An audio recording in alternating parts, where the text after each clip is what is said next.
1 November থেকে Saint Martin যেতে পারবেন পর্যটকরা। তবে ডিসেম্বর পর্যন্ত রাত্রি যাপন করা যাবে না। জানুয়ারি ও ফেব্রুয়ারিতে রাতে থাকার অনুমতি দেয়া হবে। দুপুরে সচিবালয়ে এই কথা জানান পর্যটন উপদেষ্টা শেখ বশির উদ্দিন। বান্ডেল থাকলে প্রতি সেনমানিতে টাকা বাঁচবে। বিকাশ সেনমানি বান্ডেল কিনে জিতুন প্রতি লেনদেনে। জানান প্রতিদিন 2000 পর্যটক যেতে পারবেন। ফেব্রুয়ারির পর আবার বন্ধ করে দেয়া হবে পর্যটন দ্বীপটি। পরে সেন্ট মার্টিনের অবস্থা বিবেচনা করে ধাপে ধাপে সময় বাড়ানো হতে পারে বলেও জানান উপদেষ্টা। এছাড়া পর্যটন শিল্পের জন্য নীতিমালা প্রণয়নের কাজ চলছে। সামগ্রিক উন্নতি হলে পর্যটন শিল্পের উন্নতি হবে।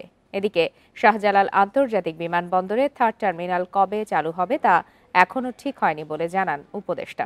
21,000 কোটি টাকা এখানে সরকার বিনিয়োগ করেছে জানিয়ে যত দ্রুত সম্ভব চালু করতে কাজ চলছে বলে জানান বিমান ও পর্যটন উপদেষ্টা।